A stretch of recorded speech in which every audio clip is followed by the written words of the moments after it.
alias warrant of arrest address to Sylvia Simanes. Pero ang address dito, sir, Pasig City, Metro Manila, sir. Itong kay Sylvia Simanes po. Pasig? Oo. At kahit saan namin pwede yan, kahit na yan ay Pasig. And elsewhere. Ang warrant of arrest po na ipinakita sa amin ay kay Sylvia Simanes. Ito po ay, ang address niya ay sa Pasig City.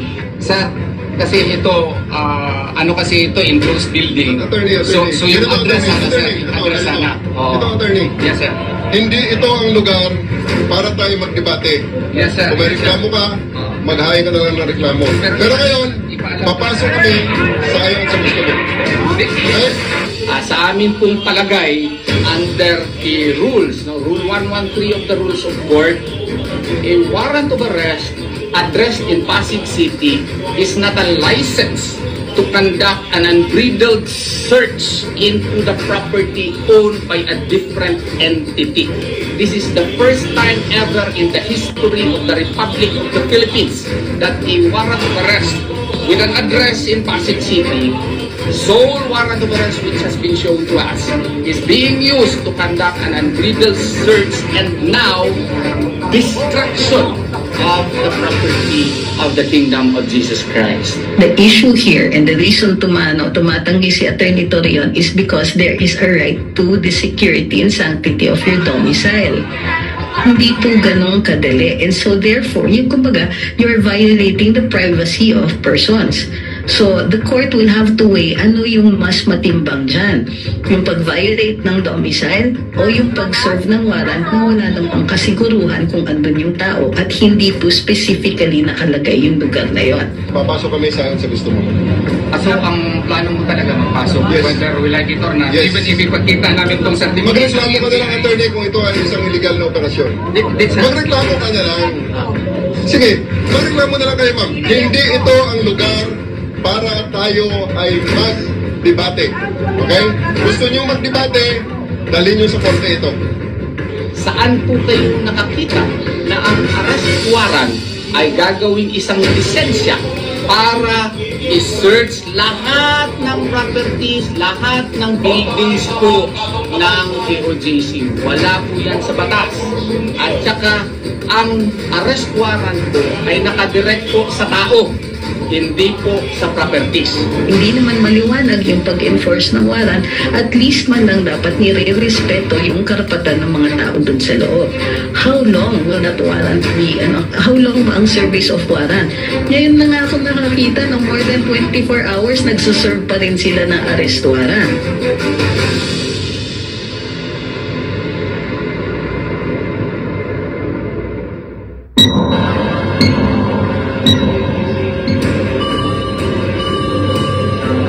The record straight po. Hindi po PNP ang nagsimula po ng gulo. Hindi po PNP ang nagsimula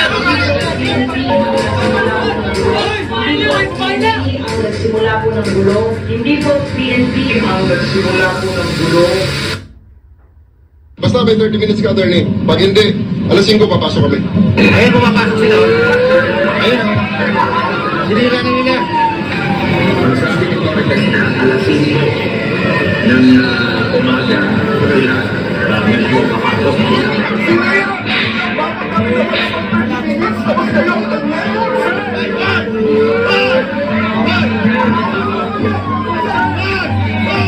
Yung claim po nila, first day pa lang po tayo na pumasok doon na tahimik at nakiusap.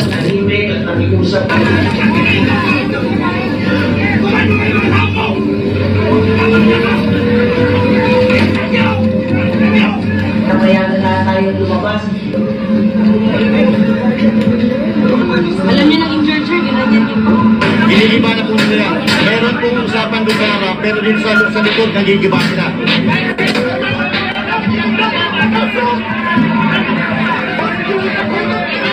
Magpapasugin sila doon sa harap, pero dito sa likod, ginigiba nila.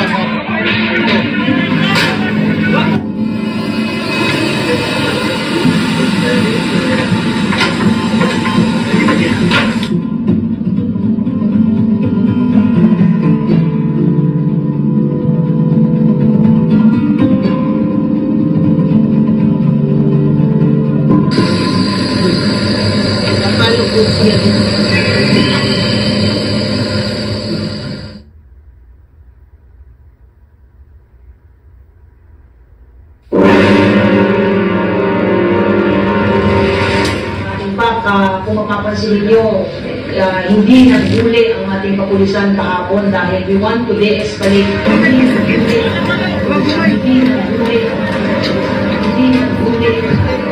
Hindi naghuli ang ating kapulisan.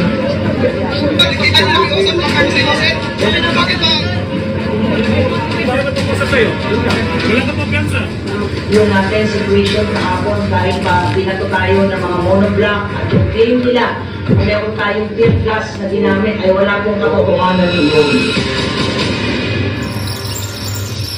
Tear gas na ginamit ay wala pong katotohanan yun.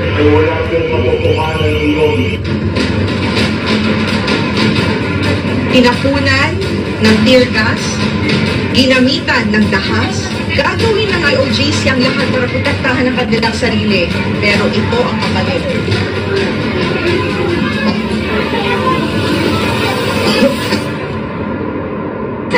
I'll make sure na orderly ang search nito. Okay? Orderly ang search nito. Wala po kami plano mag-resist sa inyo, sir. Open nyo lang ang gate. Iniiba na po nila. Meron pong usapan ko sa harap, pero minsan sa likod, nagigibak na.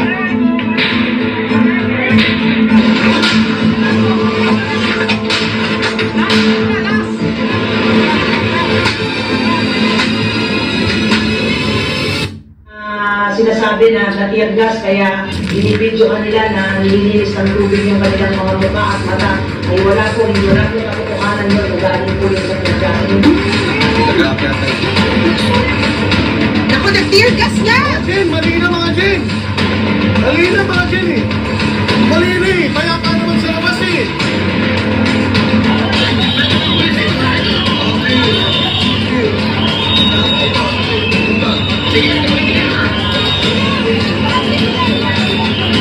Gusto natin patayan? Mga sir? Tayo gusto natin patayan, sir? Ayusin natin, sir. Huwag ganun. Tama na! Tama na! Tama na! Tama na! Punta natin dyan.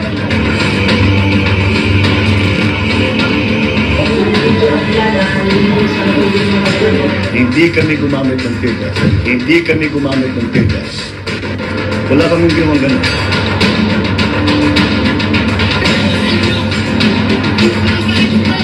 Then maximum tolerance pa rin po. Yung i-implement natin. Maximum tolerance pa rin po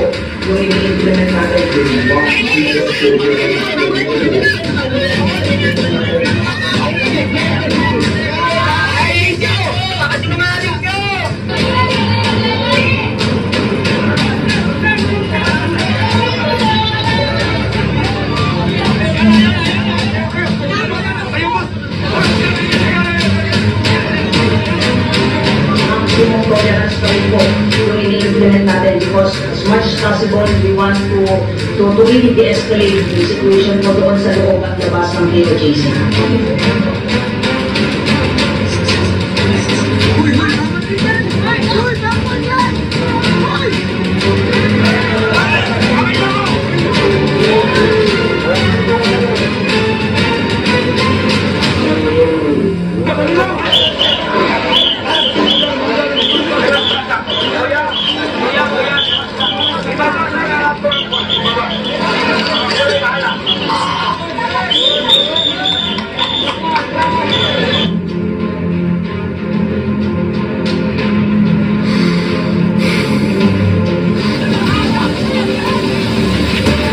Pumasok na pulis, hindi armado.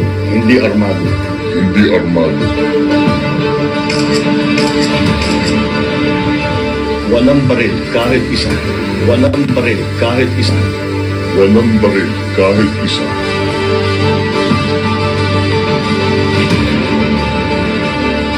Marami lang. Kung kukunti yun, mas marami pang nasaktan. Maraming nasaktan na supporter ng Kingdom of Jesus Christ. Maraming nasaktan na dahil maglalaban. So, kung marami, itapos ka agad ang problema.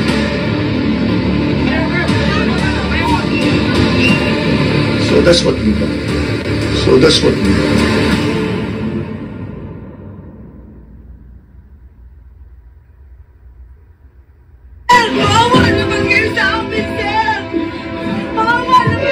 Gising niya! Kaya mo niya! Hindi niyo kami kalaban! Wala kaming bayan! Example 1 po, na hindi naman po ito direkta resulta ng pagpasok po natin. Yung tao po na namatay sa heart attack ay 4 na araw lang nakaposte doon sa mga watchtower na inilagay nila. Napakarami po itong watchtower na nilagay po nila. Mahaba yung delay for the transport from the compound to the hospital because of that. Nakita ko yan, naabutan ko pa siya doon sa main cathedral natin na nire-revive. Nire-revive din siya. Na-post ko pa nga sa akin Facebook eh. Nakunan ko ng kasi dahil doon sa tear gas yan eh. Kasi akala namin, binigyan pa kami ng 30 minutes. Ginagawa pala yung gate sa likod at sa gilid. Gumamit ng tear gas. Yan siya. Naabutan ko yan. Akong kubuha ng video na yan. Kasi nabanggit ito ng ilan sa mga reporters natin sa kanya, parang wala lang sa kanya. Pinalakad ko yung mga pasyente. Pinalakad yung mga pasyente. Pinaulan na pa, umuulan yun. Umuulan.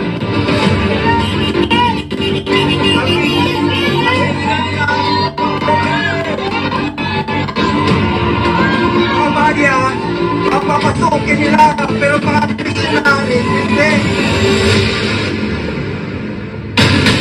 Meron ng human rights violation kung mga mentalist. I don't think so. Anyway, the reason we did this was so that we maintain the peace.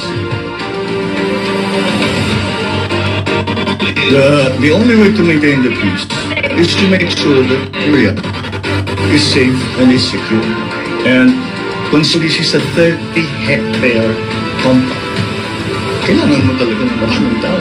Hindi mo pwedeng gawin ito na isang dosenang pulis. Para hindi na bale yung mga lumalaban o yung mga nag-resist, naghaharang, hindi na bale mo na yun.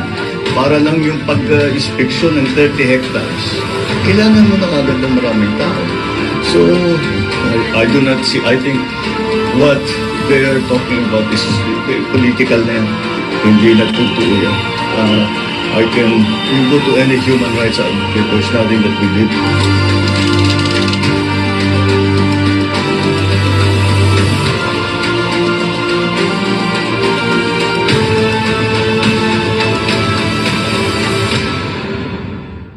Allegedly, her mother was recruited and brainwashed by members of KOG that she never returned to her children in Pizza House after being confined inside the KOGC compound.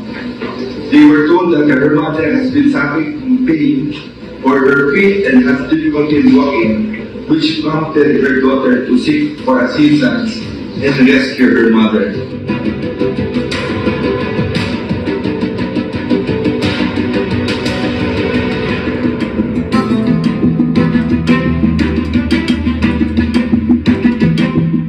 Gusto ko lang po ipapaliwanag yung nangyari kahapon. Sa akin po kasi po, bago ako nilabas nila, sinabihan po ako na dalhin nila ako doon sa office nila at yung may tatanong lang sila sa akin po about sa anak ko, bakit nandito po. Pero bago siya na pumunta kami po doon, nagano po siya ng blood report po sa Asasakloy Station. Pinakuha siya doon ng blood report tapos pumasok na siya dito. Kasi po, hindi niya po ako makontak.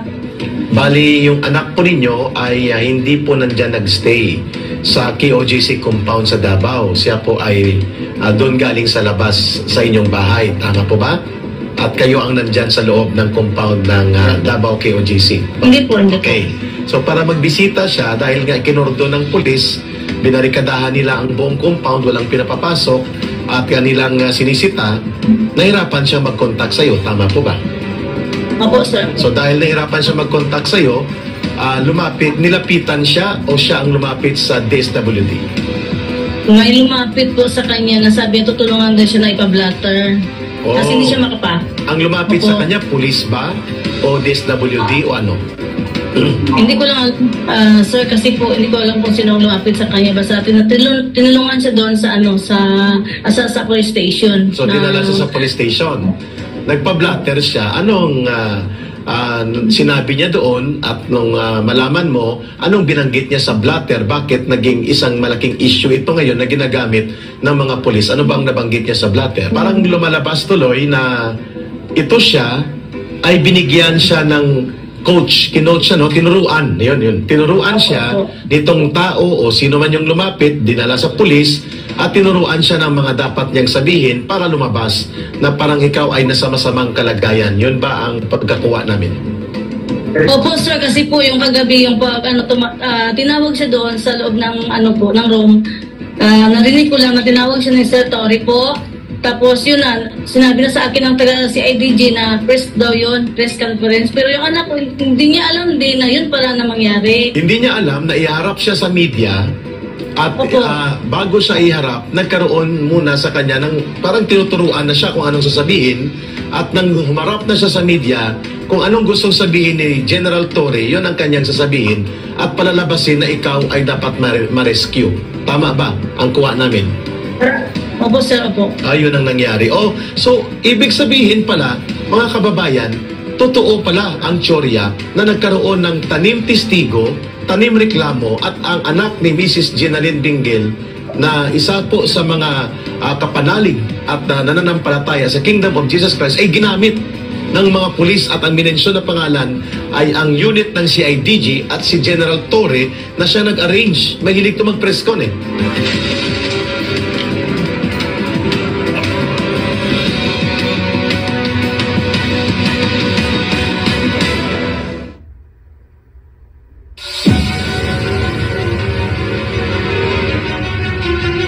Hinaharangan po ang aming executive pastor na makapasok po sa compound.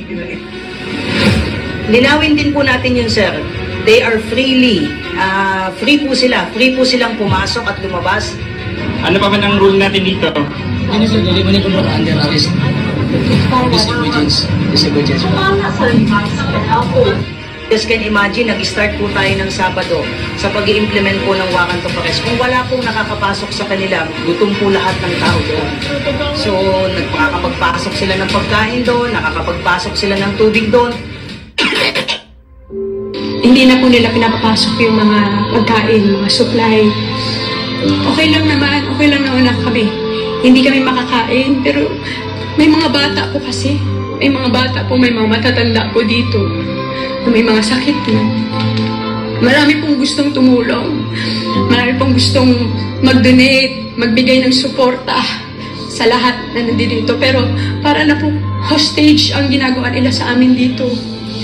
Yung mga bata po, hundreds po yung mga bata dito. Kawawa naman po.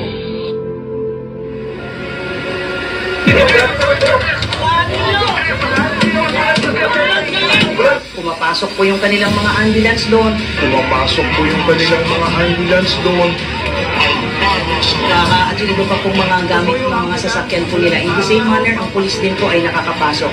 What we implemented there is a simple control lang po. Especially what happened po nung Saturday at hanggang kahapon kung saan po ay nagsagawa po sila po doon ng illegal assembly that hampered po yung flow po ng traffic doon sa area, particularly yung malapit po doon sa airport.